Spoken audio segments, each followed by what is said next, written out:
सगळ्यात मोठी गोष्ट म्हणजे लोकांना पिण्याचं पाणी याची फार मोठी गरज आहे आणि ती गरज भागवण्यासाठी या जलसंधारणाच्या कामातून निश्चितच सरकारला फायदा होईल. फिनोलेक्स इंडस्ट्रीज लिमिटेड आणि त्यांचे CSR partner Mukund Madhav Foundation याच्यानं हा जो कार्यक्रम इकडंच या माळशिरस तालुक्यात घेण्यात येतो आहे तो अतिशय उत्कृष्ट कार्यक्रम आहे आणि त्याबद्दल सर्व याचे जे काही भागीदार आहेत त्या सगळ्यांचं मनापासून अभिनंदन करतो. धन्यवाद.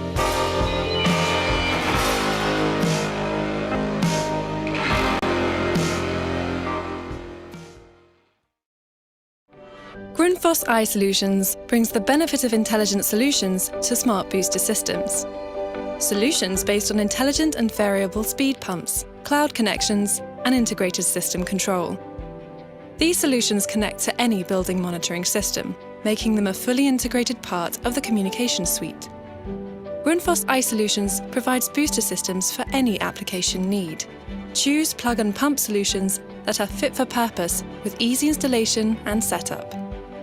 Or application optimized solutions that can be customized to fit any needs within more demanding applications.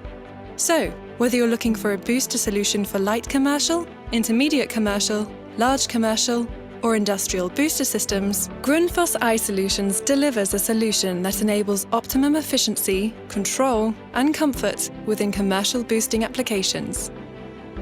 Grundfos Eye Solutions. Pump, cloud, services.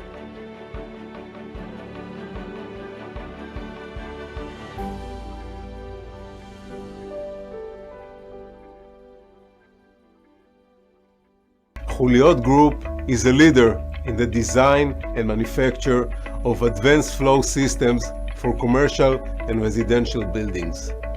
The company offers a broadly comprehensive portfolio of sanitary system solutions that address the full life cycle of water flow from water supply to wastewater and infrastructure.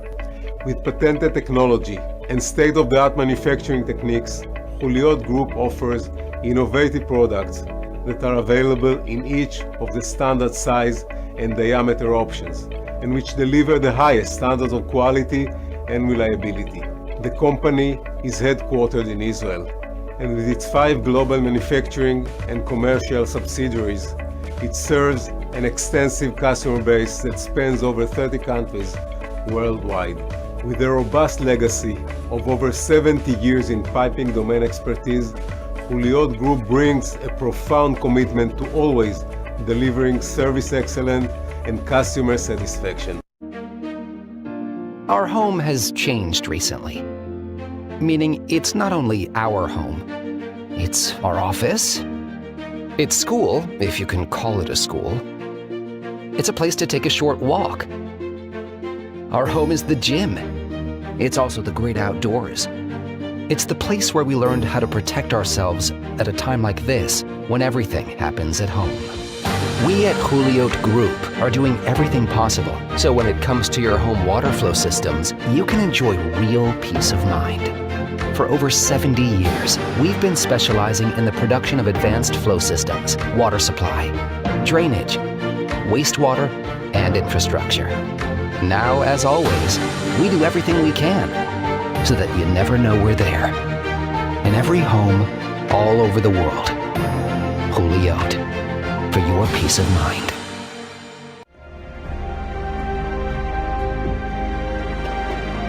Global challenges require global responses. At Velo, we are playing our part and leading the way.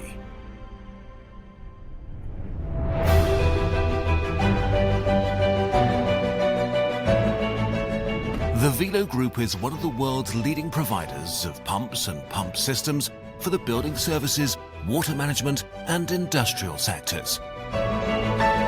We move water with innovative products, smart solutions and individual services.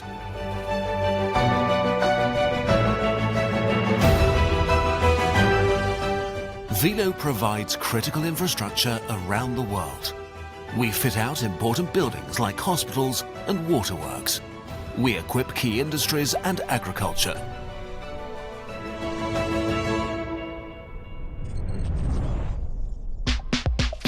Velo is the digital pioneer in its industry. As an innovation leader, we set standards, from smart production to our connected products. They allow us to achieve new dimensions of customer satisfaction and efficiency. Velo offers sustainable solutions while also taking social responsibility. As one of 50 sustainability and climate leaders and the winner of the German Sustainability Award 2021, Velo is committed to actively slowing climate change. And by 2025, all of Velo's production sites around the world will be climate neutral.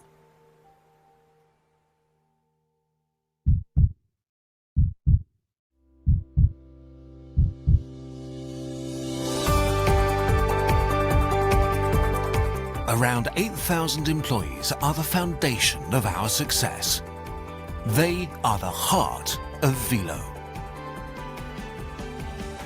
Together, we can overcome the greatest challenges of our time.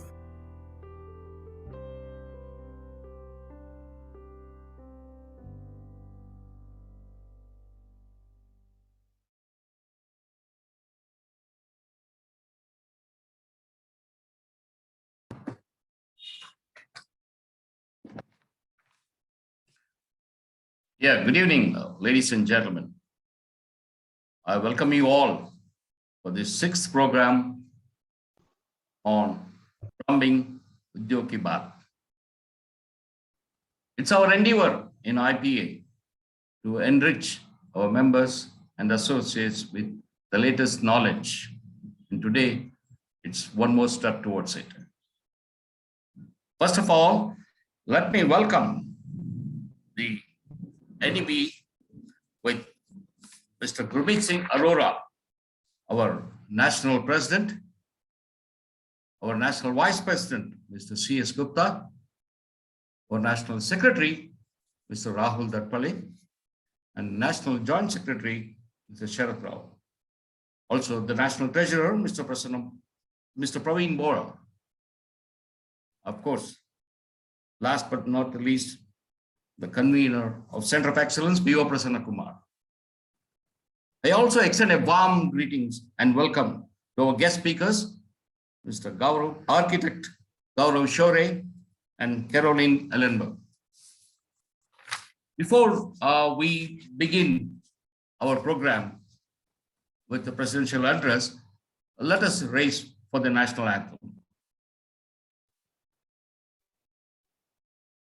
Jana Gana मन अधिनायक जय हे भारत भाग्य विधाता पंजाब सिंध गुजरात मराठा द्राविड उत्कल बंगा विंध्य हिमाचल यमुना गंगा उच्चल जलधि तरंगा तव शुभ नामे जागे तव शुभ आशीष मांगे गाहे तव जय गाथा जन गण मंगलदायक जय हे भारत भाग्य विधाता जय हे जय हे जय हे जय जय जय जय हे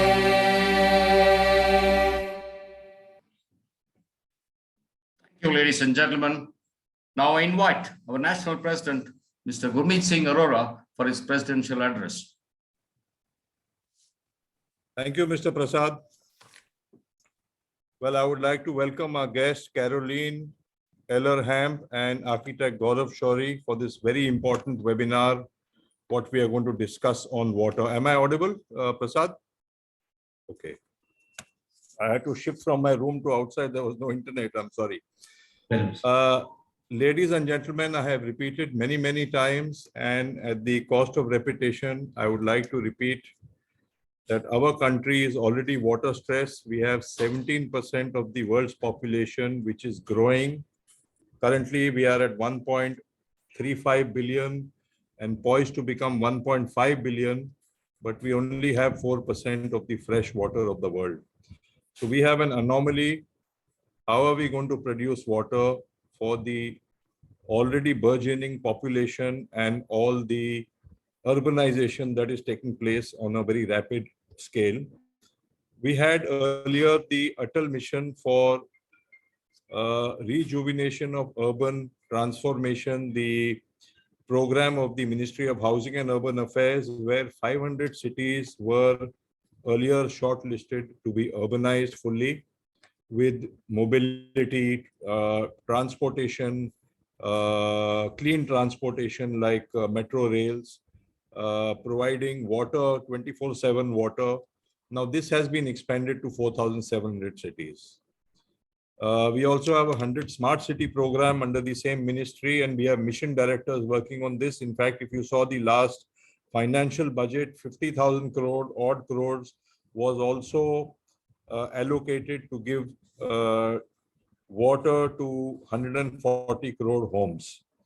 Now, having said all this, where will the water come from if we are already a water stressed country and we do not respect this commodity called water?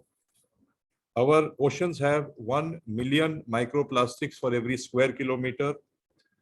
Our rivers, which are close to all the cities and towns, are already gray or black in color. 55% of the sewage, even in our capital, Delhi, is untreated, and it goes into the river systems and water bodies without treatment. Now, unless we do not make a change, we are in for some very dire circumstances, dire future. We are aware that 65 to 70% of the communicable disease is communicated through bad quality of water. And as water depletes, the quality of water depletes, we are going to get into much bigger disease issues. 3,000 children, as I have said earlier, die every day due to diarrhea, which is also a waterborne disease. There are waterborne diseases, there are vector-borne diseases. Because of bad quality of water, you have higher levels of mosquito, you have higher levels of malaria and other diseases which are transmitted through mosquitoes. So what do? Do we go the US way, where the water consumption is 480 liters to 520 liters per capita per day? And where I am sitting in Mumbai, my municipal corporation only gives me 135 liters per head per day.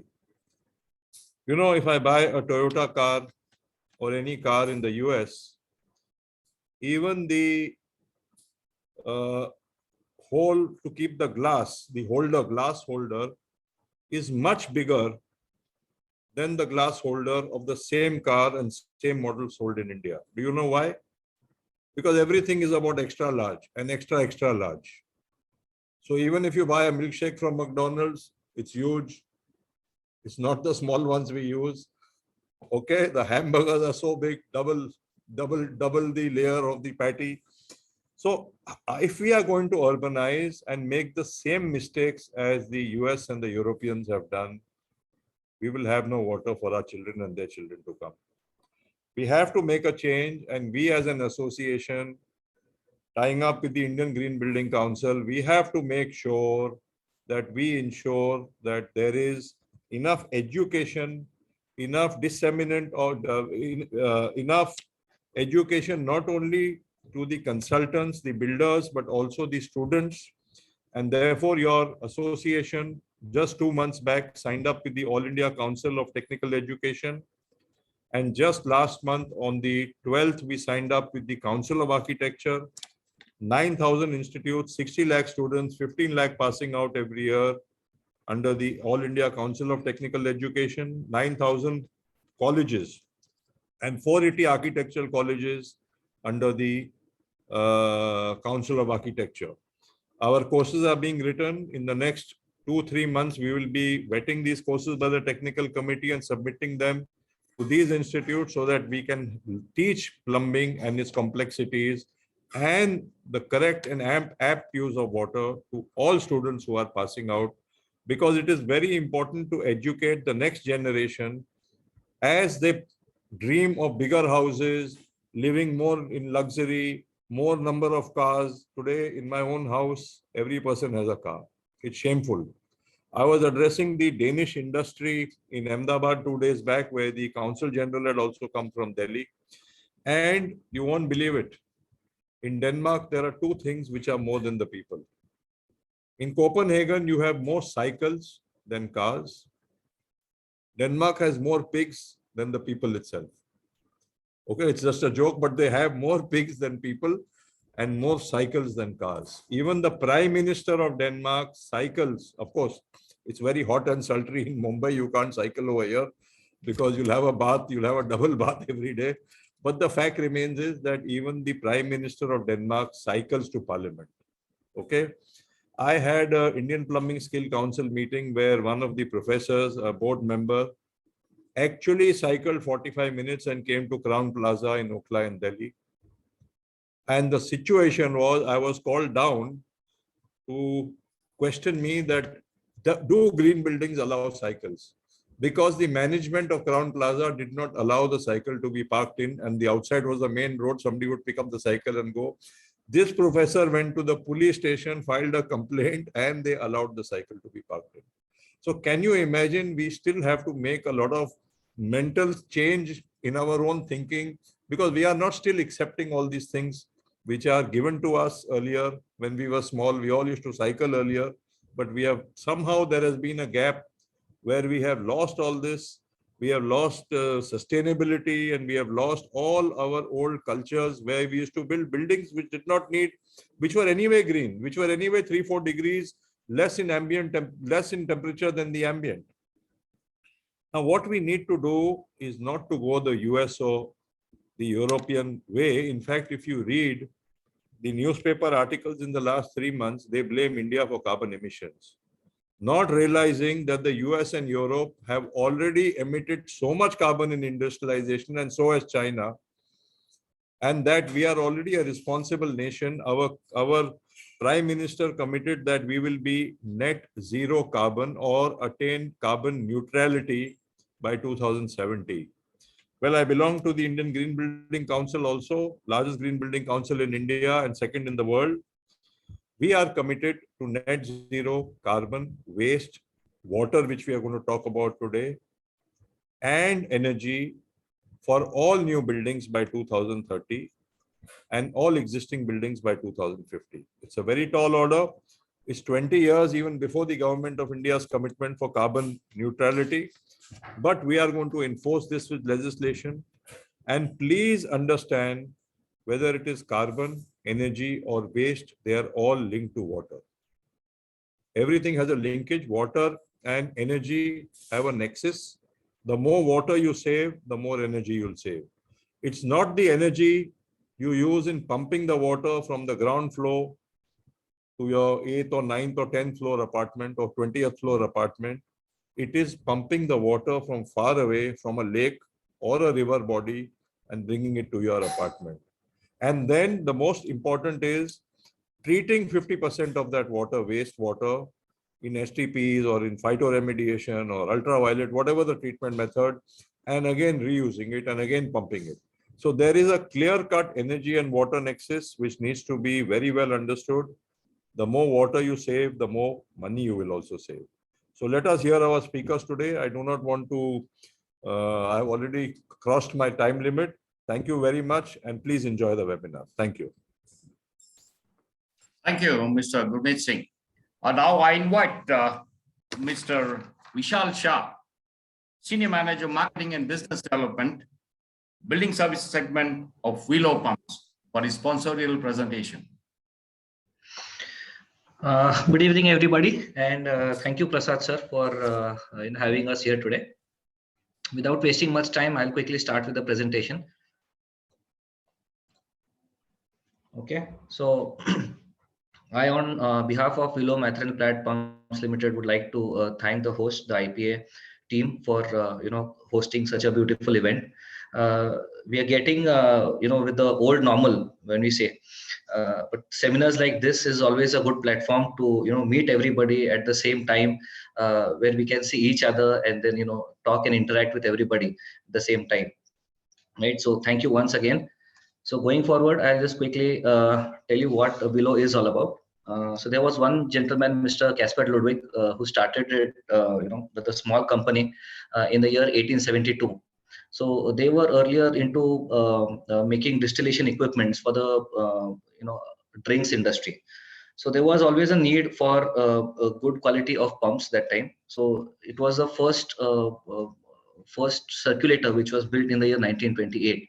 So from there it took over, and then today it's a big company globally, and it's no longer it's owner driven company, but it's a board, we can say. It's a non this thing executive board which has our Mr. Oplander, who started this, and now it's in the hands of Mr. Oliver Helms. So we are proud that we've been here in the industry. Have you shared the screen? Sorry? Have you shared the screen? Yeah, I've done it. I'm not able to this thing. No, please share it again. It's not visible. No. Okay, I'm sorry actually. Nothing can be seen. Yeah, please. Sorry. I had actually, okay. Fine. Except we can see your lovely face. Oh, thank you so much. I'm sure it's visible now. Perfect. Yeah. Oh, I'm really sorry. I could not, I just missed that. Please tell you. Right. So, yeah. So, Willow globally has now completed 150 years of its presence. And it's been, it's a very hard work from all the people who have come together as a team. It's always been the customers who have helped us to grow. They've always helped us to give good inputs. And, there have been good companies and organizations, IPA being one of them, who has always been there to give us good inputs at the right times. It helps us to make better products, helps us to give better services to the industry. So, as I said, we are serving two different segments wherever there's a requirement for handling utility water. It could be building services residential, or building services commercial, or the OEMs, or the water management segment, or the industry. So how we are able to do this is with the help of the big portfolio that we have. We have got even a smallest quarter HP pump to a big 12 megawatt pump. So it's a big portfolio that we are carrying, and with the help of Mathran Plat and Willow coming together, it's possible for us. So we are present in almost 19 countries, and we have got 70 production units, which out of which there are 16 major production units which supply to the different subsidiaries globally. Right? In India also, we are a big family now. We have more than 1100 employees. We are also having 4 regional offices, the sales office, we can say, under which there are 22 branch offices. We have got 300 plus dealer distribution network and 200 plus service partners to help our customers. And with help of all this big spread and your acceptance as customer, we are able to cross 1,000 crore order intake last year. So it was a big milestone that we are able to cross, and looking forward for all your support so that we can grow eventually. So as I said, in India, we are present in all this big segment, and we are able to cater to this through different plants. That we have got 2 manufacturing units here. One is in Pune and one is in Kolhapur. So it's divided based on the product portfolio. The Kolhapur plant will have more or less the standard product range, whereas the Chinchwad plant, we are making all the engineered pumps, which means that this will be manufactured only as per the orders and the special requirements, which have got a lot of bigger complicators, and even the materials are different. So we are coming up with a big facility in Shirwal, which is around 60-65 kilometers from Pune. So it's a big spread area in almost 22 acres land. And the manufacturing facility is spread in almost 30 by 20 meters. Right. So with this, we are able to, since we are growing, so we also need bigger facilities to manufacture at a faster pace, and we are able to deliver the pumps on time. So this is one of the biggest precast facilities which would be coming up in Asia. We are using all the possible best architecture practices to use the natural light to reduce the, get proper water supply, optimize that, proper utilization of the natural light. And this is going to be a zero waste plant. So this is basically the highlight that I would like to show you all is the test bed capacity here. It's around about 1 crore meter cube per hour, which, it's a big facility. So it can cater up to 8 open loop vertical turbine pumps.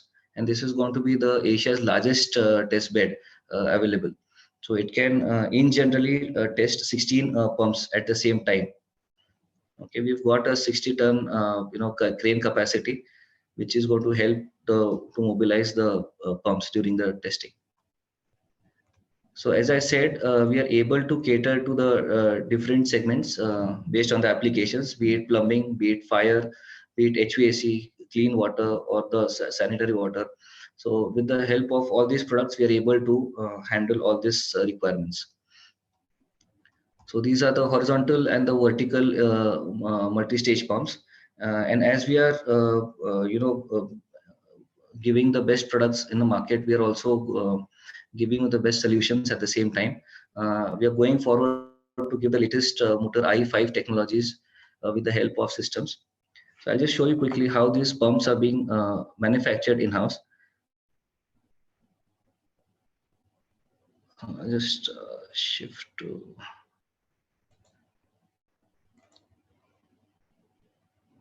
33 seconds it has to be. So I'll just start from here where we are actually manufacturing the inline casings here.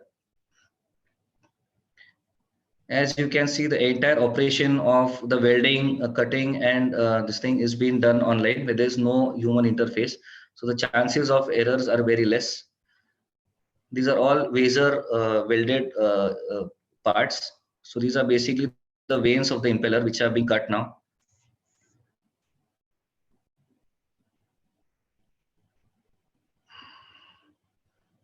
This is the layout of the impeller, how it will be. And now this is the cover of the impellers.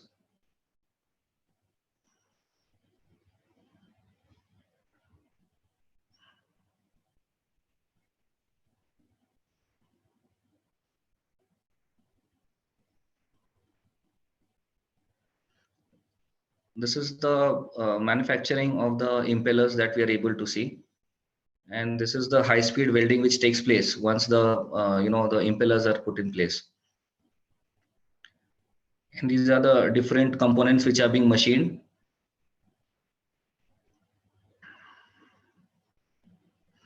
These are the intermediate chambers.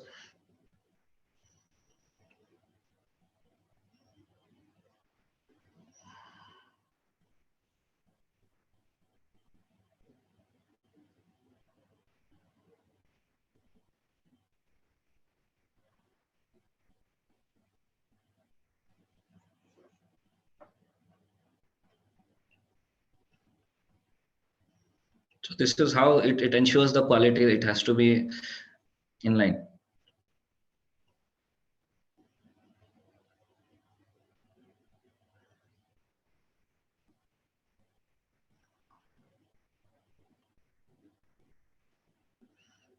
And then this is the assembly part. Once the components are ready and they are brought in the stores, then this is how the assembly takes place. So we've been taking care of the human safety, the torque which has to be given to the pumps. Everything is in place to ensure that each and every pump which is manufactured here is having the exact similar efficiencies and the performances.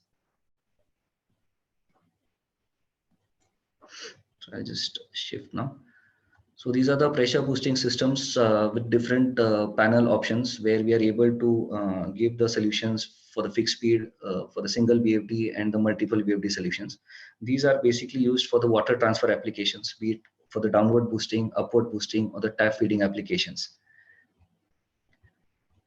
Dewatering pumps also, we have got a very big range which includes cutter arrangements also. These pumps can be given for a different type of installations, be it stationary installation or the portable installation or a dry pit or a wet pit type installations. So the entire pump with the auto coupler and pipe, all these the other accessories are also provided by us.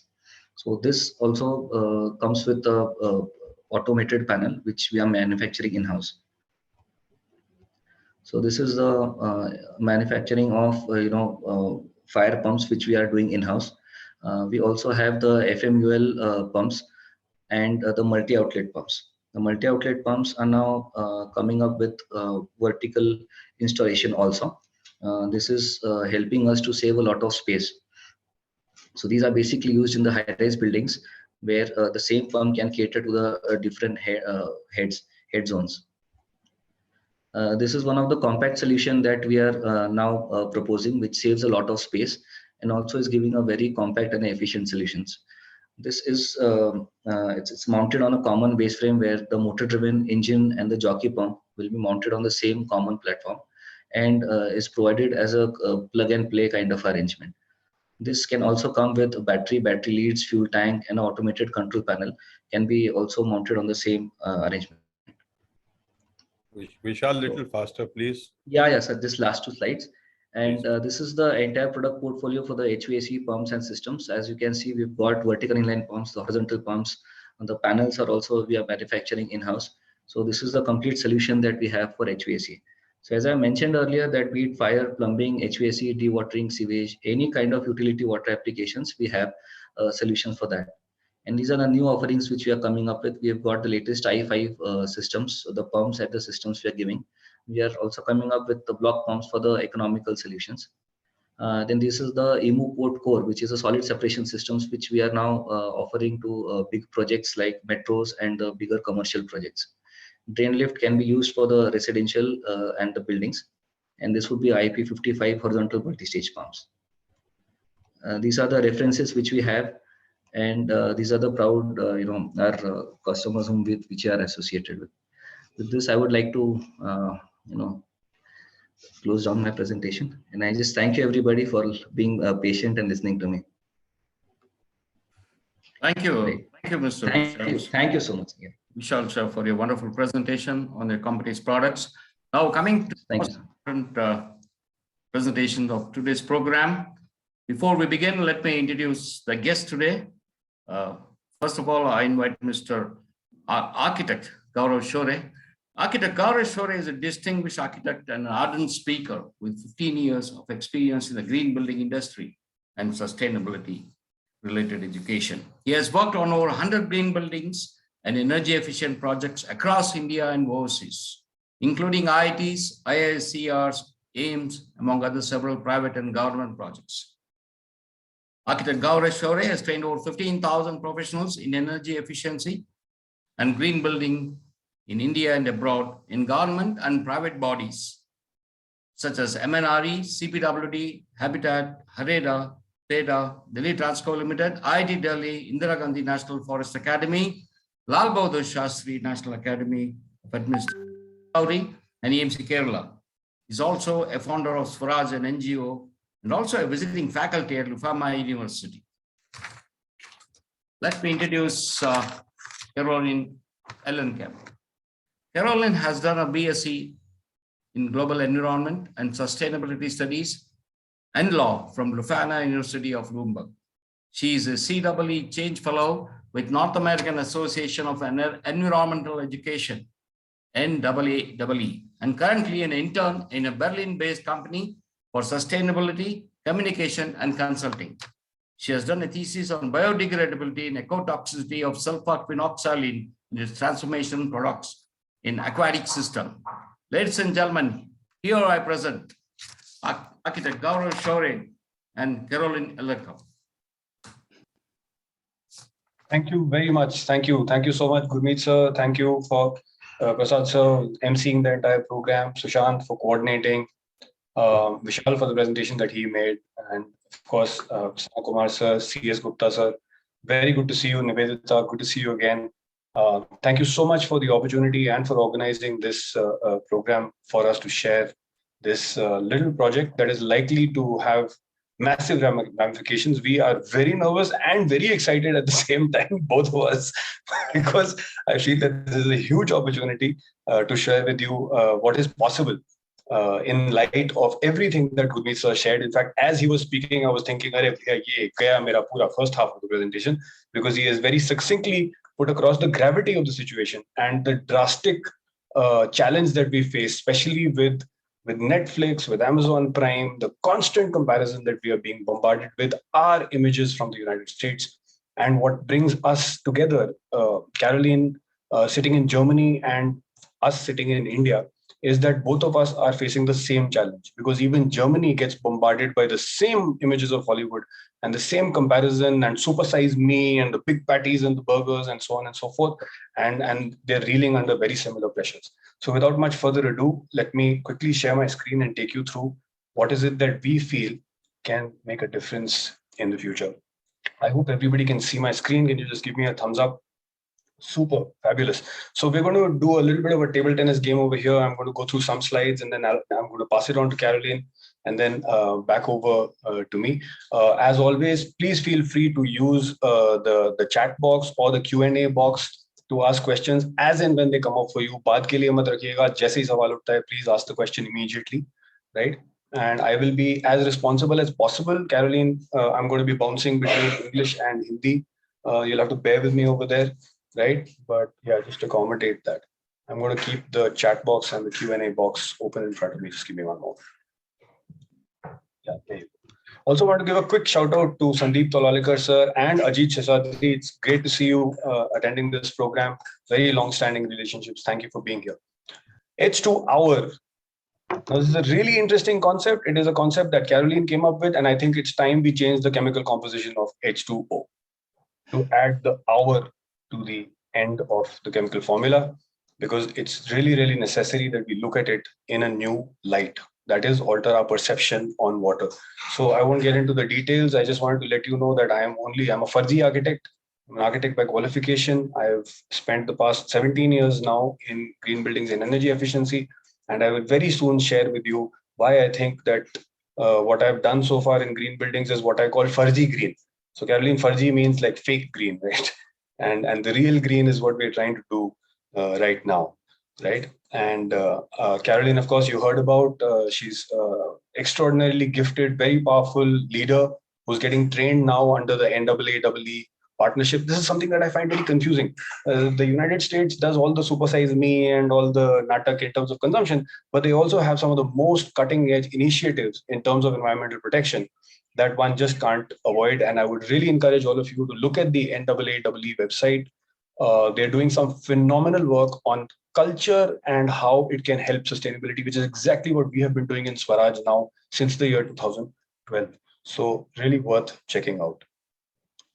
I won't get into too much details about what Swaraj is. We'll focus more on H2Our as a project. We are a non-government, non-profit organization that works in the domain of environment, education for sustainable development. Won't get into too much detail beyond that right now. So, as the late Harvard professor Chris Argyris said, put simply, people consistently act inconsistently, unaware of the contradiction between their espoused theory and their theory in use. Hum karte kuch hain aur bolte kuch hain. This is standard, and I have experienced this across humanity, across the world, in experiences and interactions internationally, that we say something and we tend to do the exact opposite. And quoting somebody who's still alive and cooking and kicking, and hopefully he'll be alive for many more years, knowing of something makes no difference. Very, very powerful words. Gurmeet sir highlighted the intensity, the gravity, the magnitude of what we are dealing with. And it's something that I feel to a great extent people know, but it makes no difference. So let me start by sharing with you the invisible Indian water problem. There are things that, of course, there are visible and everybody is aware about. Consider that the invisible Indian problem is that we are constantly telling lies. Lie number one, our current actions suffice for saving water for our children. Our lies are invisible to us. Lie number two, science and technology alone will miraculously save water for us. And we tell lies so often and so widely, like lie number three, ETPs and STPs will help save water and green buildings will help save water, that we now think we speak factually. Like lie number four, we know the scale of the challenge. And lie number five, we are developing scientifically. Like I said, the question box is open. These don't take any of these statements as facts. These are inferences and they are assertions. Feel free to challenge them. But the biggest one I'd like to pick up is lie number five. We are developing scientifically. Unfortunately, it's taken me a long time to discover we are not. we are developing based on advertising. Science catches up much, much later. And in most cases, science catches up 20 years later to discover that whatever the thing that we are buying or being sold or selling causes cancer. And there are multiple examples of this to be cited. So I won't get into the details of that. You're all aware of this.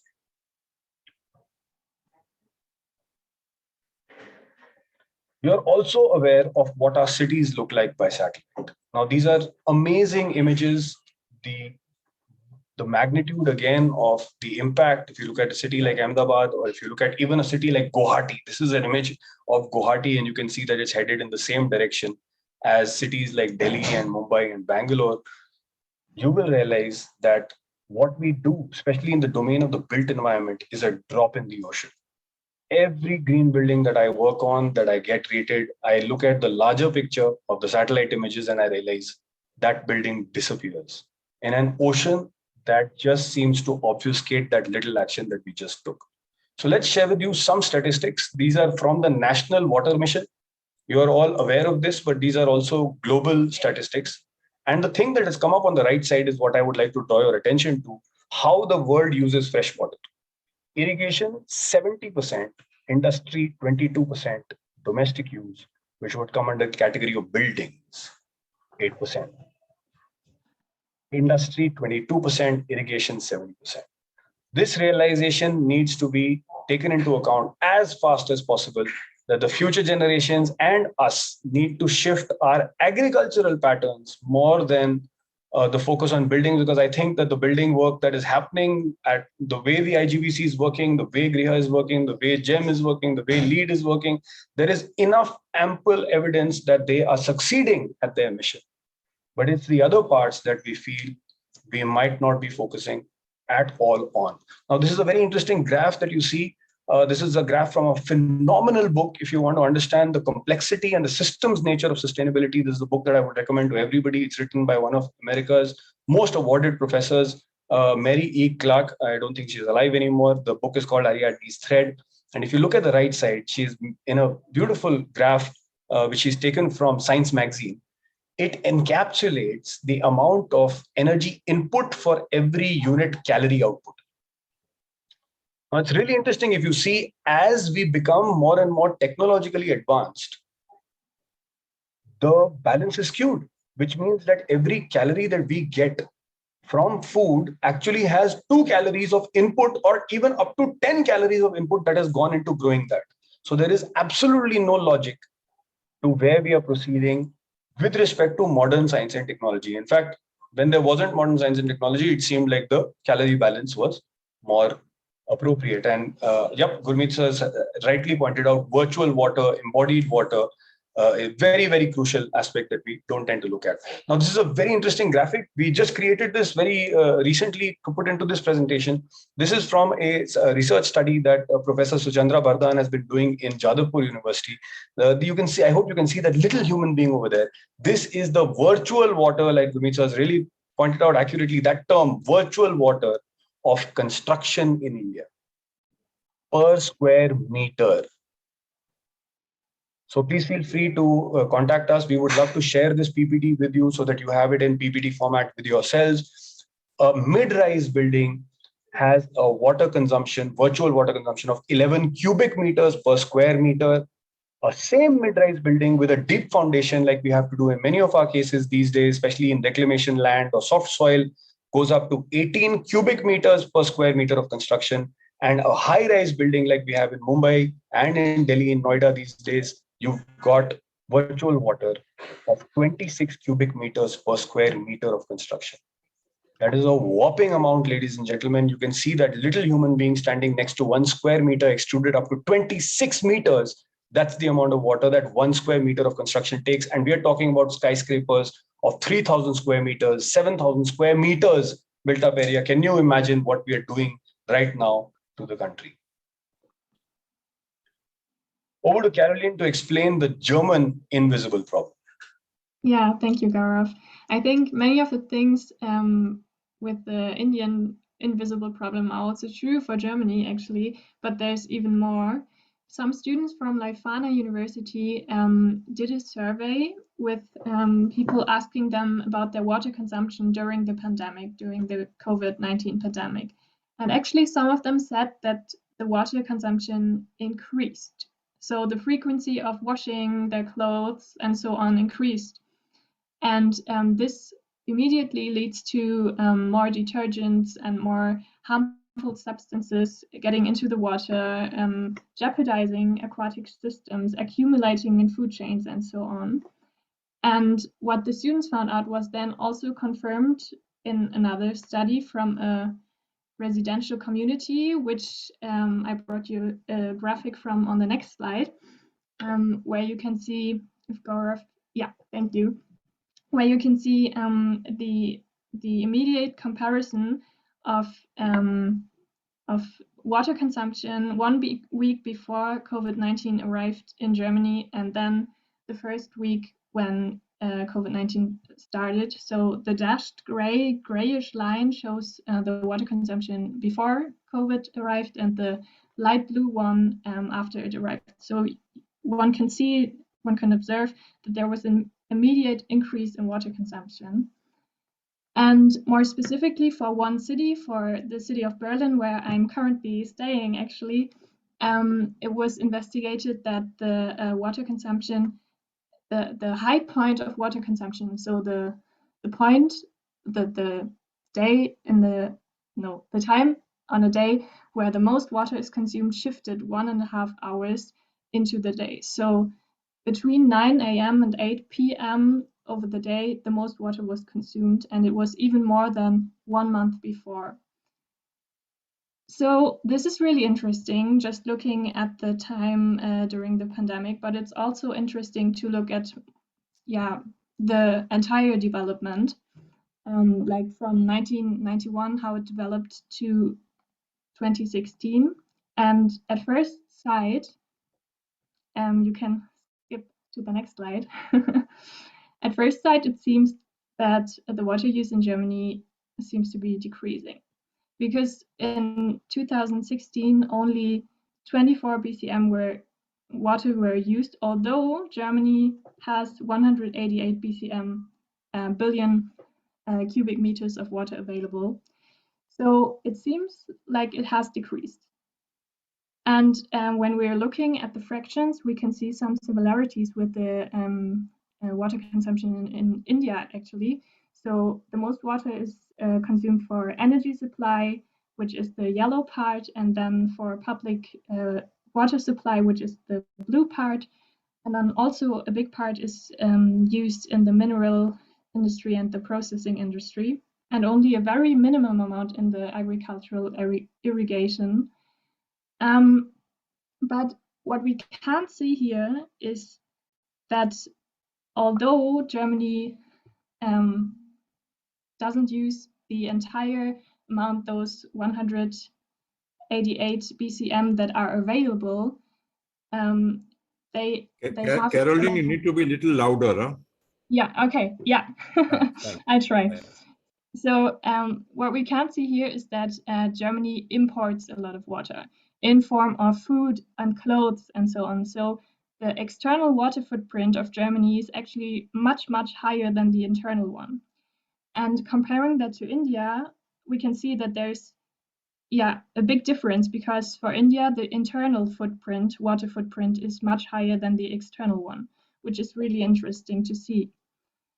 So this is invisible until you dive into it and make research, do some research about it. But we also have some visible changes in Germany, which apply to droughts, the intensities and magnitudes of droughts, which you can see here. So here you can see the drought intensities in the overall soil in the growing season from April to October, then in the topsoil, and then the magnitudes in the overall soil and the topsoil as well. So we can see that drought magnitudes and intensities are increasing. And now I hand it back to Gaurav. Thank you. Now, if you notice a place like Germany, you're talking about, the first thing that if I ask you, what are you thinking about when you think of Germany? You'll say developed country. very advanced, amazing amount of research, really great in education. The first thing that comes to a student's mind in India is, oh, free education. Yeah, that's the place to go. Imagine they are dealing with this whole issue of frequency of droughts. Just look at this map that you see on the screen in front of you right now. If you see the frequency with which the droughts are coming up, they're constantly increasing, and this is only going to get worse if you can actually go by the IPCC's predictions. We mustn't forget our addictions. This is something that I really wanted to share with you. Every time I go through Terminal 3 of New Delhi, the first thing that you encounter when you come out of the security check is booze and perfume.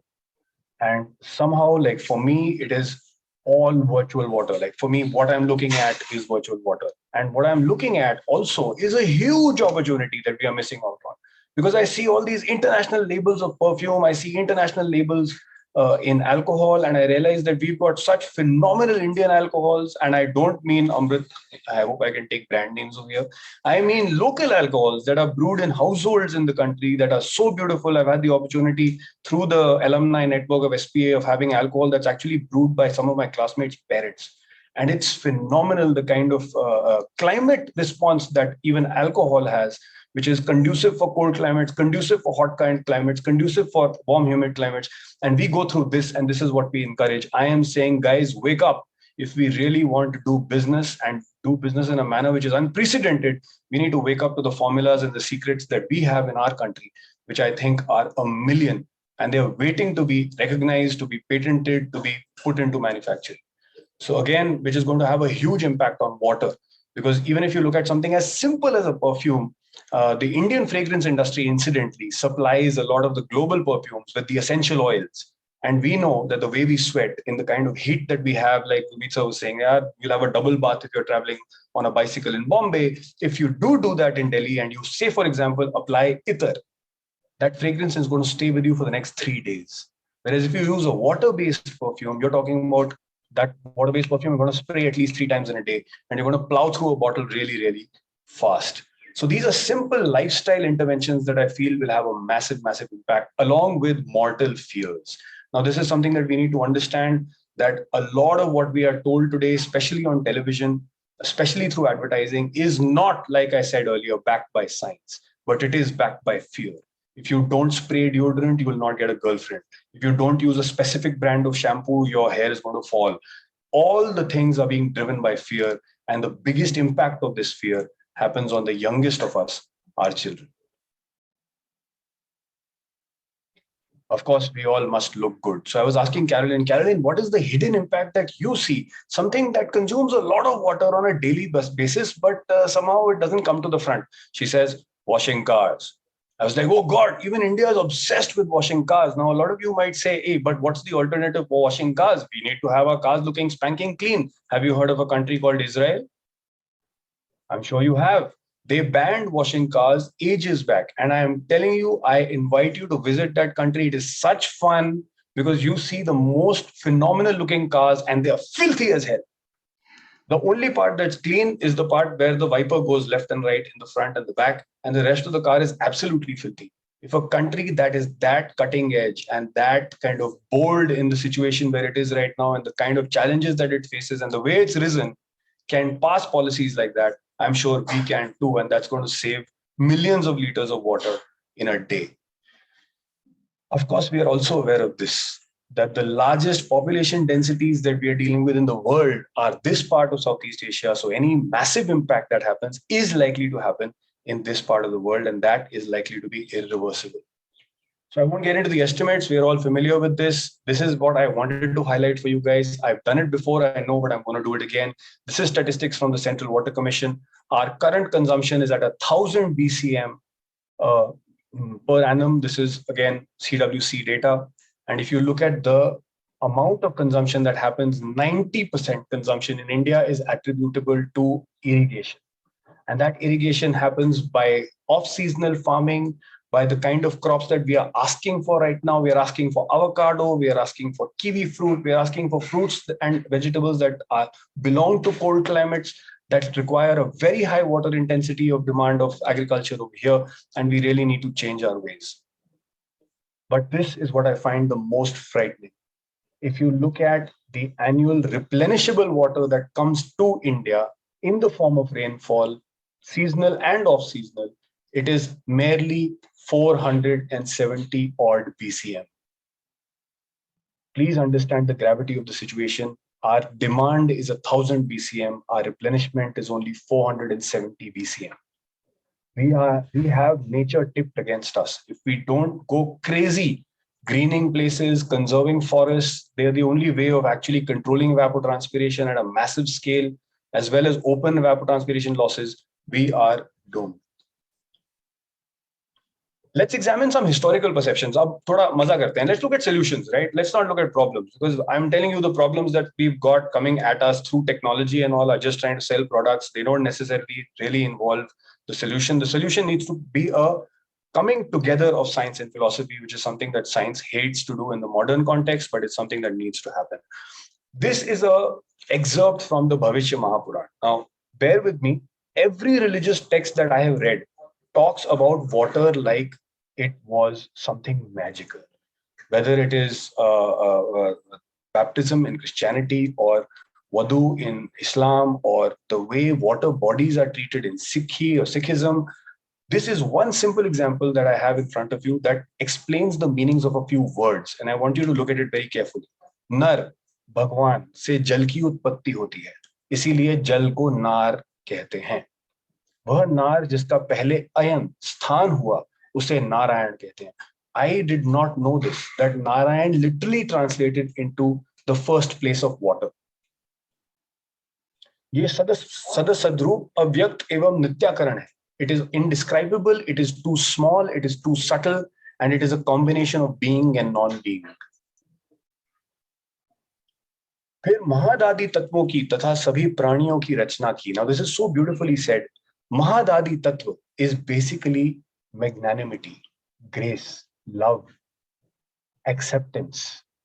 So what our scriptures are saying is that first water was developed or invented or created, and then water first invented the experience of grace, of love, of acceptance, and then living beings were created. Now, this is counter to what you would understand through Western philosophy, especially as it was developed by Hobbes and Locke in the 1500s, where they said human beings are essentially evil, they're essentially aggressive, they're essentially by nature, they like to attack each other. That's not what philosophies in the East have said. They have said human beings are inherently nurturing, inherently caring, and the tattva was created first, and the human being or the pranis were created after that. So I won't get into too much detail about this. This you should check out in your own time. And these are images from other religions. As you can see, so much respect, so much love for water as the creator. Now, this is again something that I found which is very interesting, the word tank. We all talk about tank. We must have a domestic storage tank. We must have a firefighting tank. We don't know where the word tank came from. And during some of our interviews with the elders, which we are going to show you what the H2Our project is all about, we realized that the word tank actually comes from tanka, a Marathi word, a Gujarati word, a word that is extensively used across India to describe storage systems that are heritage, traditional storage systems, especially in the driest part of the country, are called tankas. And that is where this word tank comes from. So if you actually go to the online etymology dictionary, which is not an Indian website, they will tell you that the root word where the word tank comes from is actually an Indian word. Isn't that absolutely beautiful? So let us dive into bathtubs of wisdom. Remember that there were times when washing machines or bathtubs were not even thought of or just introduced. How did people use and appreciate water then? Over to you, Carolin. Yeah, thank you.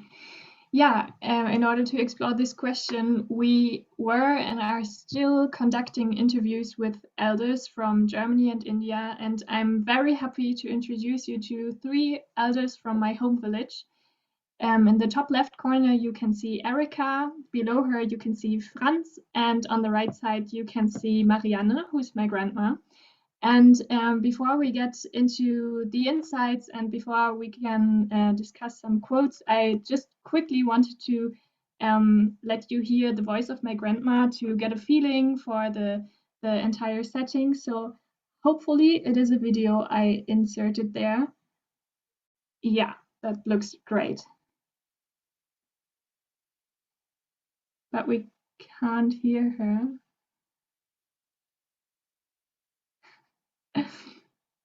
Gaurav, you're muted. We can't hear what she's saying. Sorry, just a moment. Can you hear now? It's a little faint, the voice. No, we can't hear, but it doesn't matter anyway. She's talking in German. You can describe, Carolin, what she's saying. Yeah, I will. Yeah. So she's talking about, she's sharing stories from her childhood, how they had to pump the water, how they couldn't just turn on the crane and get water, but they had to really pump it and get it from far away. And I brought you some quotes from the interview I did with her on the next slide, which I just quickly want to go through with you. So she said, if one wanted to have the laundry then beautifully soft in former times, the bed linen, then one went with it to the Dinkel. The Dinkel is a river there. Then they were rinsed in the Dinkel and then they were spread out on the meadow to bleach. So you can see they simply used the power of the sun to bleach their laundry. They didn't use any detergents or chemicals or so on. They just used the sun. How simple is that? And then she also said, well, honestly, we are probably consuming more water in the household than before because the young ones, they don't know that. They just don't turn the crane off when they brush their teeth and let it all run. It runs all for nothing and again nothing. And I mean, I probably should include myself to those young ones. So this was really interesting when she said that because it made me think, and I guess she's right because she grew up knowing that she had to work for water. She had to go out of the house and get the water, and I could just go to the bathroom, turn on the crane, and get water. And it was never connected to any work for me to have enough water. So that was really interesting. And then I did an interview with Franz, who is from Upper Silesia, which is now part of Poland, but he moved to H2Our, his home village when he was 12. He's 88 years old and he has lived in H2 since he moved there. And he said two very interesting things among others. Here we had a well built right away, and in the long run, the water was too little. Family got bigger, and then we built the second well. And I mean, we can relate to that, don't we? The world's population is growing, the family is getting bigger, and we need to build the second well, and we need even more and more water. So this was really something I got struck by. And then we had, I did an interview with Erica, who's from the Netherlands, actually. She grew up there and moved to Altstädte, to Germany when she was 8. And she said, in the past, we always had to fetch water from the dairy. My dad built a wagon, especially for that. And then we had a big water barrel on it, and we filled it up once or twice a week at the dairy. Our parents knew someone who worked there, so we could sometimes get water at the weekend. And then later on, she reflected on that and said, over the years, the water came closer and closer. And she's totally right, because I never had to go out with my wagon with a water barrel on it to the dairy to get water. I just could go to the kitchen, and she lived through that change, and she knows how that changed. So this was really interesting. So those were some insights from the interviews I did in Germany, and now Gaurav will share some more from the interviews he did. Thank you, Carolin. So what you're seeing over here is very, very fascinating. And this is happening completely by freak chance. Okay, we have not orchestrated this. How this happened was that we were working together. I was doing a workshop at the Leuphana University and then subsequently taught a semester-long course over there. And I was working with the students and I said that, look, listen, it's really, really simple. You don't need to rely on what is the cutting edge inventions and the innovations that are going to help you be sustainable. First and foremost, turn around and speak to your grandparents, speak to your parents. Just spend time listening to them. Listen to what they have to say. They might be sitting on a wealth of wisdom on sustainability. And that's how this project was actually conceptualized. So if you look at Here we are interviewing Mrs. Devi Aswani, one of my colleagues from the Griha Council, Gautam Aswani, his mom. She grew up in Kota. They are Sindhi by origin, by heritage. And guess what she said? They have a dairy. They used to get water from the dairy. And I'm like, oh my God, how come there is so much similarity in what people were dealing with in small towns over here and how people are dealing with water situation in Germany? They are poles apart, the cities. And if you look at what she's saying over here, I'm going to cut the sound because it's playing in my ear. So she's actually saying that we used to do everything in the household with literally like half a bucket or 1 bucket of water. Cleaning of the house would happen with half a bucket of water. One person would come with half a glass of water and help us wash our hands after our food. And that also used to get collected into a bowl, which we would then put outside the house for the animals that would be, the domestic animals and the cows that would go past would drink that water. And that would also get recycled and recirculated. So you're talking about, refuse, reuse, recycle, reinvent is happening right here in the country under our noses. And so surprisingly, across miles. We're talking about thousands of kilometers separating Germany and India, but the philosophy and the intent and the beauty with which these people managed it is exactly the same. So we interviewed people who were octogenarians, who were septuagenarians, and the whole idea was to try and capture what all they had to say about water. So here again, this is Shama Joshi ji. She grew up in the mountains. So we were trying to capture experiences from different climate zones. Okay, someone from cold climate, someone from very cold climate, someone from hot climate. How did they deal with it? So Shama Joshi said, we had a river. There was abundant water. The river used to flow from right under our village, but still there was respect for water. There was not a drop that was wasted. You know how we washed our utensils? We used to eat our food. We used to rub some mud onto the utensils and stick the utensils into the mud outside. The ants would come, eat up all the specks of food that were on the utensils, and then we would just rinse off that mud with the water, and the utensils would be spanking clean. No use of detergent, no use of soap. I'm saying, man, these are things that need to be shared with our future generation. Rajkumari Bai Nahar, from one of, the ex-students from SPA, Shivani Badola, she interviewed her great-grandmom. She's 96 years old. And look at what she had to say. She used to look forward to washing clothes. She was like, you know what, it was a social event. And I suddenly realized that in Punjab, we have this concept of the Sanja Chula, where everybody gets together, they get their atta, they come and they cook their rotis together. And it used to be a space of psychological peace, social exchange. People would share their problems with each other. People would share their solutions with each other. And now increasingly, the education system and the kind of development we are having these days is driving people towards individual growth. No, you have to do everything by yourself. No, you have to be independent. That is an absolute lie, ladies and gentlemen. We need to dispel that myth amongst our younger generation, especially the school kids. We've got to bring this spirit back that whatever needs to be done together. This is Mr. Ravindra Joshi. He used to be in the Central Excise Commission. And again, he's sharing his experiences of how now the kids don't want to live with their parents. The parents have different requirements. They don't want to live with their kids. And then we have things like, housing for all that are challenges that we are facing. Ladies and gentlemen, we don't need housing for all if we can get to the source of how we had joint families in this world for thousands of years. And over the past 40, 50 years, that system has collapsed. I've said this so many times, but I have to keep repeating myself to get the message across that this still is possible.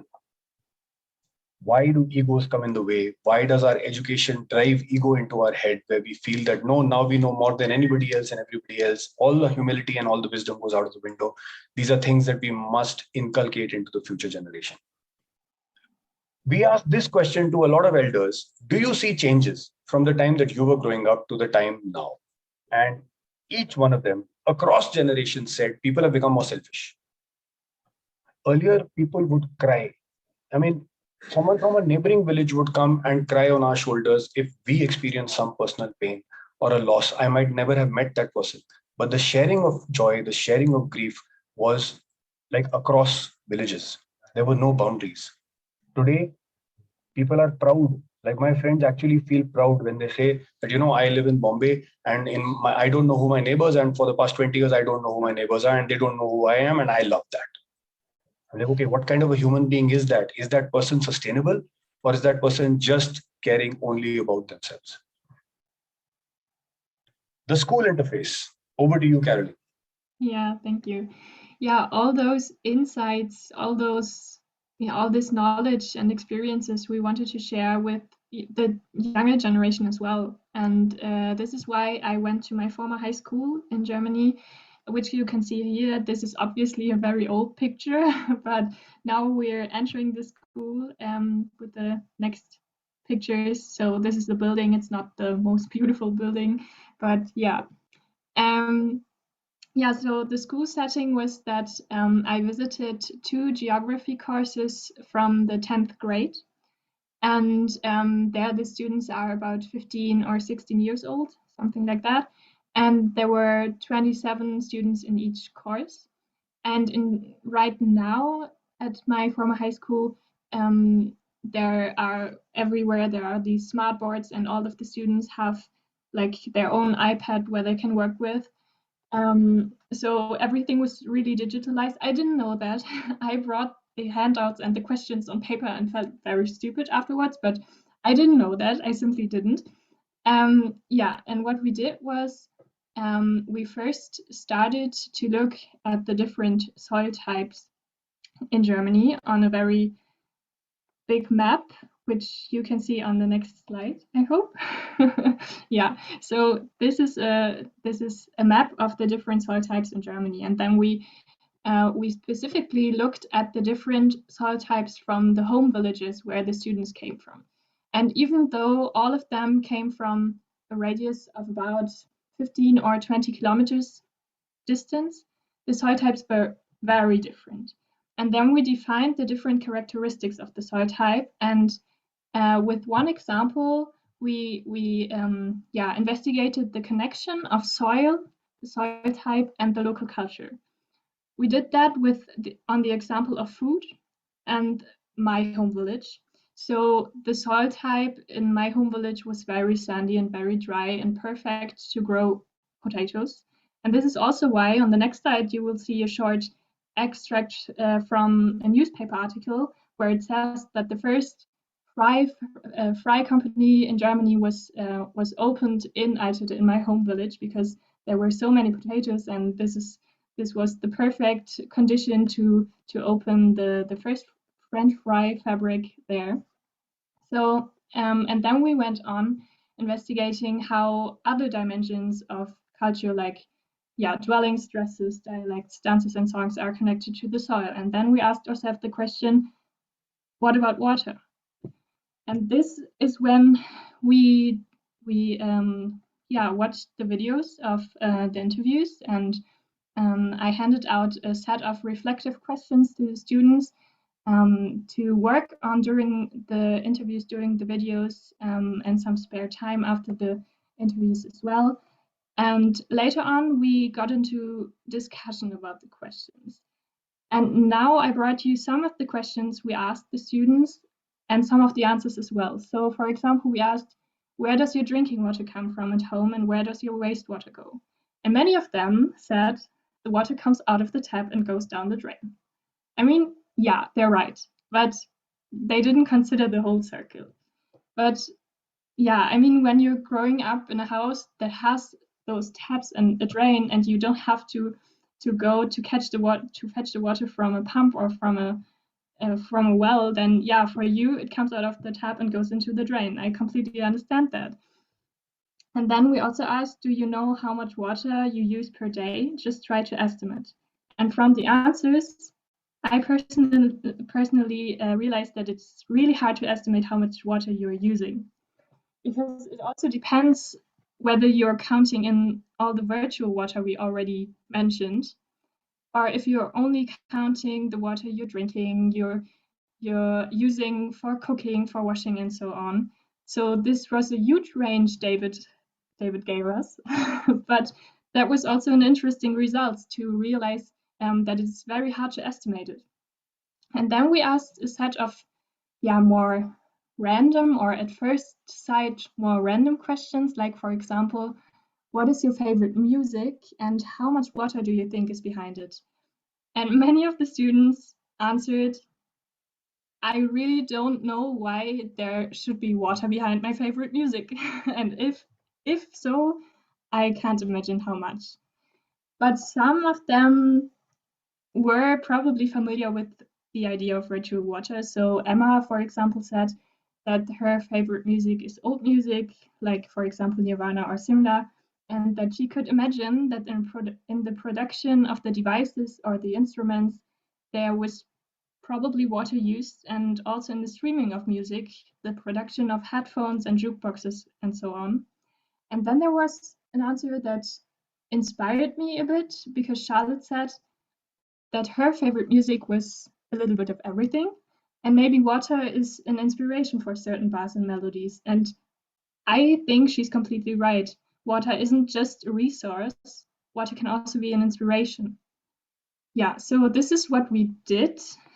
And those reflections from the students were also the reason why I wanted to share some learning nuggets, what the students took away from the class or from the session, and what I also took away from the class.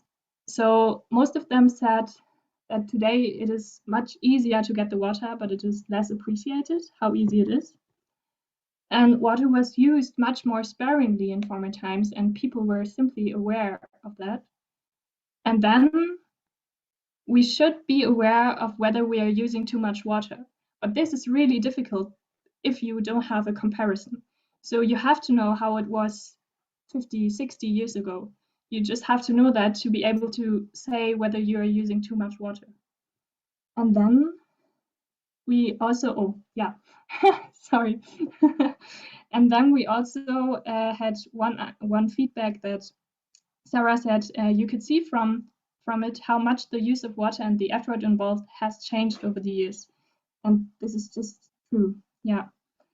So over to you, Gaurav, to maybe wrap Thank you up so what much, we Carolin. proposed. Thank you. Now, this is really brilliant because I've got a very, very appropriate question in the question box and at the right time. How do you advise behavioral change in the urban sector while getting people to change in the urban sector sustainable lifestyles? And this is in context of something that we've been working on for some time, but it was officially announced as a clarion call by the Honorable Prime Minister just this last Sunday, the Life Mission, Lifestyle for Environment. Why are we doing all this? Why are we working with children? Well, for a very simple reason, to start with a quotation that really, really touches my heart. Paraphrasing Mahatma Gandhi, if you really want long-term change, work with children. You want short-term change, work with adults. Now, there was a little bit of an old statistic that was doing the rounds in the beginning when Mr. Prasad introduced me. I have trained more than 25,000 people by now in green buildings energy efficiency in India and overseas, and I have yet to come across an adult who doesn't have this one thought in their mind, isme mera kya? What's in it for me? How can I convert this into a business opportunity? How can I convert this into an opportunity where I can leverage it to make money? And that is one question that we do not get from students. The students understand the gravity of the situation, and the students simply ask one question, karna kya hai? Or in English, what do we need to do? And then they go ahead and do it. So to influence behavioral modification, to answer Shailaja Deshpande's question, takes a long time. Please appreciate, ladies and gentlemen, we do not understand the aspect of time. We understand space really well. We like to build 100 new cities. We like to scale it up to 4,700 new cities. That's all scalar. It is not temporal, whereas actual changes happen over time. And we need to invest in projects that happen over time. And that's why we are doing this project. So taking you deeper into the H2Our project, the target that we started with was 400 to 500 adults from all over the world, young adults from all over the world will come together on a water education program to examine the role of water for sustainability, understand the policy perspectives at national and at international level, Agenda 2030, revisit old folk tales, and listen to all these videos that we are capturing from the elderly people from various climate zones. And please try and understand, again, this is for everybody on this platform over here and whoever's listening to us on Facebook Live. We are being told that we have 5 climate zones in India. We have 5 climate zones in India. We do not, ladies and gentlemen.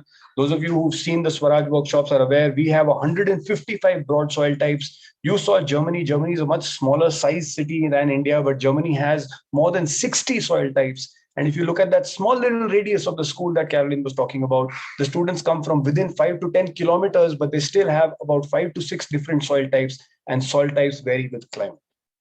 The formula for soil type is climate, organic matter, relief, parent material, and time. The first element is climate. We have hundreds of different climatic zones, hundreds of different climate types, but modern science and modern knowledge and wisdom is incapable of appreciating complexity, which our elders could understand, our local languages could understand.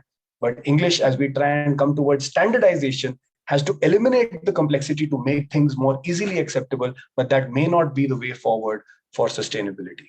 What is the way forward then? How can we scale this to an international level in Southeast Asia? How can we leverage the power, and I'm being very direct over here, the power and reach of IPA as an organization, and I'm not making this appeal to IPA alone, I'm saying organizations like ISHRE, organizations like IGBC, like the Griha Council, how can we shift our focus not from the areas where we are already experts, the building sector, cities, but to schools and school children, and bridging the gap between school kids and the parents and grandparents. Please try and understand, I personally feel that we went through a generational gap. I and my generation is very focused on how much money am I making, what's my annual turnover, how can I survive, whereas our grandparents were much more worldly wise in terms of sustainability. If I can bridge that gap across generations, I think the battle is won. We can start sowing the seeds for long-term transformation. How can you be involved? It's really, really simple. If you have parents or grandparents in your house who we can interview, who we can extract this gold and this nuggets of wisdom from, we would love to do that, whether it is online or in person. It would be fabulous. Just let us know where they are. We will do the rest. And we'd like to take their stories to the whole world. They deserve it. In conclusion, we propose a national level initiative, if possible in partnership with IPA and all its member companies and individuals, as a gift to our parents and our grandparents, and passing on their love and wisdom to our future generations. I will not mince my words. I'm being as direct as possible. We need to work in mission mode in this case, and we really need to gear up the future generations on how to deal with this issue. Right now, we have a wonderful opportunity. We are working with the Central Board of Secondary Education at the central level, at the headquarter level. We are creating a assessment framework for sustainability for them, for schools, which is based on traditional knowledge and wisdom. And the best part is, taking forward from what Gurmeet sir said, there are 13 national missions right now that talk about local culture, sustainability, vocal for local, Jal Jeevan Mission, Ek Bharat Shresth Bharat. They're all talking about what we have been working on for the past 10 years. It's about time that we paid cognizance to that as well, because what is going to take India and propel it into the future is when we marry the two of technology and the philosophy and the religious sentiment and the passion and commitment that we have for nature in our country. H2R could be the vision for the whole world, and we can take the helm in furthering that vision. Again, like I said, in light of the life mission that we had Modi ji announced this weekend, we are ready, but the question is, are you? Thank you, Danke, Dhanyavad, everybody, for this opportunity. And I hope that this is not only going to end as a webinar, but translate into actionable access, which again, I'm just kind of echoing what Gurmeet sir said, because a lot of what he shared were already missions that were being run on the ground. This is one such thing that I feel is a powerful and potent initiative and can be scaled multinationally with the kind of leverage that we already have. So before we proceed, I'm sorry, I'd just like to quickly take some questions. We've got Hanumantaya, who has said, how can we do water management in green building concept to save the water for future generations?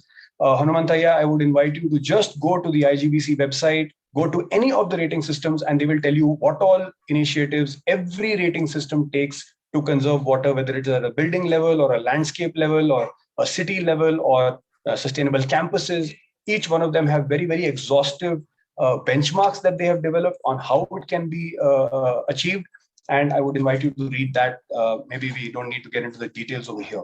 Ratnavel Pawn has asked, should there be a revision in intersectoral allocation in our national water policy? Will that lead to more efficient and effective use of water resources? I would say yes, absolutely. There's no doubt about that. The only question is who is going to bring on that initiative? Because in most cases, if you see, intersectoral interaction is very, very limited. Only now has it begun under Niti Aayog, under a few policies where intersectoral intervention is happening. And I feel personally that green buildings was probably the first initiative in India where massive intersectoral interaction, like literally Ministry of New and Renewable Energy, Ministry of Power, Ministry of Housing and Urban Development, all sitting across the table discussing one subject. Ministry of Environment, Forest and Climate Change, one subject. So I think we need more such think tanks and initiatives at the national level that allow for intersectoral interaction to happen. I addressed Shailaja's question. We can share our toxin-free lifestyle program with you, which can be used for outreach. Absolutely. Certainly, Shailaja, you can definitely do that. But over here, I would like to remind you that this program is focused on our ancestors, on the people who are now perhaps on their last leg in their life, but they are a source of a wealth of wisdom and so much knowledge on how we can save our water. Some of you might be aware, we started an initiative about 3 years back called Ma Pani. You can Google it, mapani.co.in. These were again nothing but recipes that our grandparents suggested to us that we should use as a replacement for soaps, shampoos, detergents, and all that are completely eco-friendly. And the best part is we got the water tested. Because a lot of people are saying, you know what, how can you make this claim? Test the water and show us. We got the water tested in multiple labs. And you won't believe it. After washing our hands with these items, after washing our hair, after washing our bodies, that water was not contaminated. It was very, very simple. Why should I go for a sewage treatment or an effluent treatment plant when I can actually exercise steps that don't contaminate water to start with? Because treatment plants happen after the contamination has happened, not before. So maybe such drastic steps, if appropriately scaled up, can have a massive impact on what the country is dealing with. With that, I will control my verbal diarrhea and pass it over to Prasad sir or Gurmeet Singh sir. 1 minute. Thank you very much. Prasad, can I intervene with your permission? Sure, sir. Sure, sir. Gaurav, we have something called a I Save Water mission in IPA and also a center of excellence, which I will meet you. I'm in Delhi on 24th and 25th. Just put it down in your diary. I'll meet you as per your convenience and we will discuss how we can take all our thought structure forward. Perfect. 24th and 25th. Yeah, I'm there 2 days. I'll fix up the time with you. Done, sir, done. Of course, I would prefer meeting the beautiful lady Carolin instead of you, but this time I will. Okay, so anyway, Prasad, you can take over now. Yeah. Thank you. Thank you, sir. Thank you, Mr. Architect Gaurav, Shorey, and Carolin for the soul-searching presentation. You asked us questions which cannot be answered very easily. Now, according to the next program, it's the question and answer session, but you have already answered. Prasanna, you would like to take it further? No, just to compliment already, Architect Gaurav has answered all the question. He has completed my portion of the work, but one thought which is coming is on H2Our project is a wonderful thing what you are doing. It should be particularly this is giving a connection between elders on the last leg after this one, which they have to share their knowledge, wisdom to the youngers. So there the education is following precisely that is the education which is required from the schools.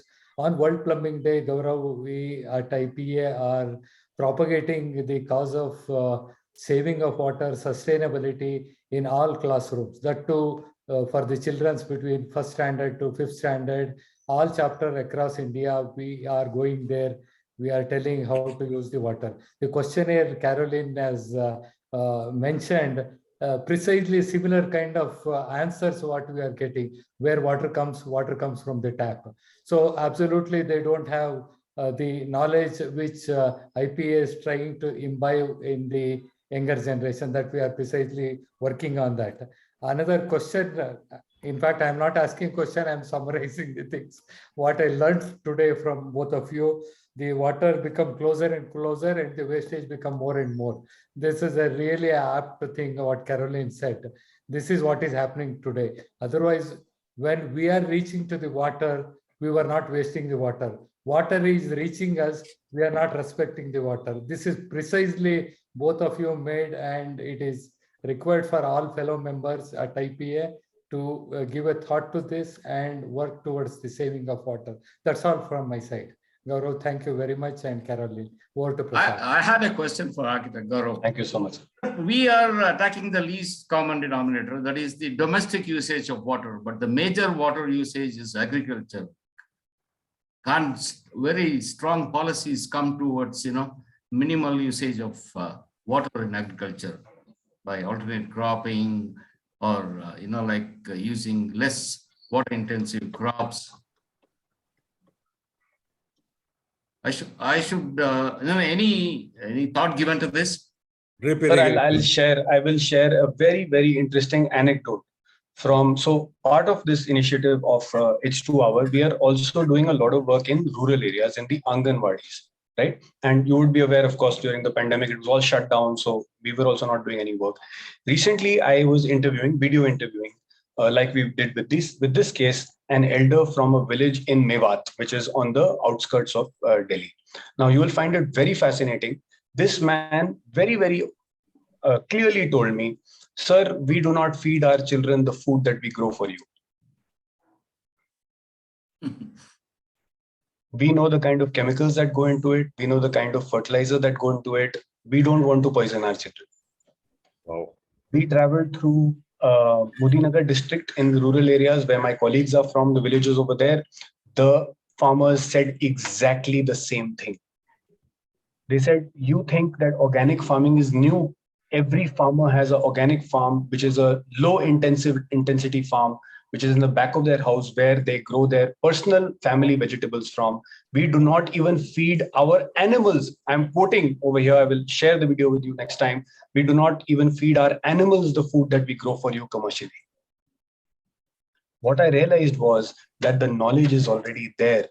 What we need to do is to empower those people and let them know that if they grow their local food for us also, we are willing to eat the same thing. We are not obsessive with wheat. We are not obsessive with corn and corn syrup and corn starch and Frito-Lays and whatever, not trying to demean any brand over here, unfortunately, but the situation is that all these farmers are switching to commercial crops, are switching to perfectly shaped and sized potatoes so that they can go into cutting machines for chips and so on and so forth. And that is why they grow what they grow. So what I realized was every farmer in India knows how to save water. They are doing it in their own way for themselves. If we allow them to feel confident that we can eat the same food that they're eating, we would like to eat the same food that they're eating, they will not hesitate in switching. You also spoke about Israel, like they use STP water for agriculture. They absolutely, sir. Fresh water to agriculture at all. They give absolutely, sir. STP water to agriculture. Yeah, and that I must say that is something that green buildings brought a lot of awareness on that. I remember there was a time in Bombay about 20 years back. People were not accepting the fact that even the flush water would be recycled and coming from the STP. But now there is acceptance and people actually are proud about the fact that the landscape water comes from the STP. It is recycled water. It can go in for irrigation as well. I think that acceptance has taken a long time. And similarly, if we can start sowing that seed at the younger and younger generation, especially in the rural areas, I feel that the urban areas are privileged. They get a lot of knowledge also. They get a lot of interaction also. Experts can go and speak to them also. But we need to penetrate the absolute rural areas where they are actually, that wealth of knowledge is maybe 10 times more than the grandparents in the cities. And we only have business opportunities to gain from there and nothing to lose, really. Thank you. Thank you, Gaurav and Carolin. Now, I welcome our Honorary Secretary, National Secretary, Mr. Rahul Datpale, for his announcements on IPPL. Rahul, I think you should give them a standing ovation. Yeah, so definitely they deserve the standing ovation. Let's give them a standing ovation. Come on. Out of respect, we need to stand to receive the ovation. Thank you very much. Well done. Carry on, Rahul. Sorry. So, I'm here to announce that I'm very glad to inform you that the edition of the 6th IPPL in physical format will be conducted across all 23 chapters in the months of September and October. Last 2 years, we had to conduct in IPPL in digital format because of the COVID. There will be knowledge sharing sessions full day for consecutive 6 weekends and will be followed by a quiz. Sessions will be conducted by the best of the gurus in the plumbing across India. There are many prizes for winners, including study tours to Europe, Thailand, and Dubai. This is the best opportunity for all those who are related to plumbing directly or indirectly. I appeal to all of you to pass on this information to all you know so that they can be participate and benefited.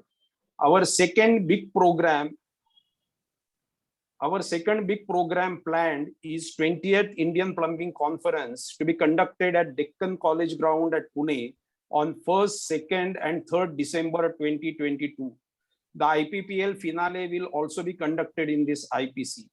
There will also be an exhibition of plumbing products along with this IPC. The theme for this conference is Advances in Plumbing in the Built Environment. Please block your diaries and attend this conference. Soon, all the details for both the programs will be uploaded on the IPA website. Thank you, and over to you, Biki Prasad. Yeah, thank you, Rahul. Now, coming to the last part of the program, I invite Sharath Rao, the National Joint Secretary, for his vote of thanks.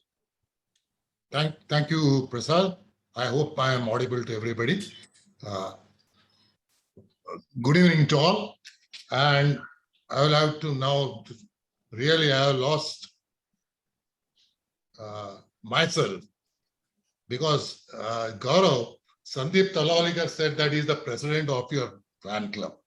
In fact, I have also been a part of your fan club, and now I am diving deeper and deeper into it. And really, I have to say, it all started with how you coined that title. H2O, which we have been learning from our school days. You just twisted it a little, put two more words, letters, U and R, made it our.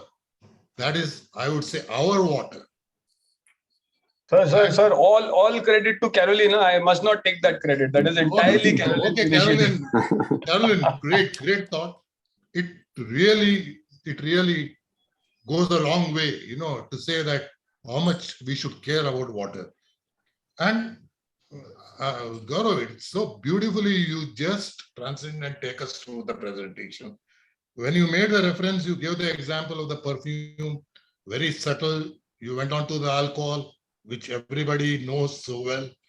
And then you came to you hit the nail on the head by saying ether, which we all say attar over here in Bombay, is ether. Now I know that ether, oud. Oud was so popular that it is also an extract from a tree. These are all oils.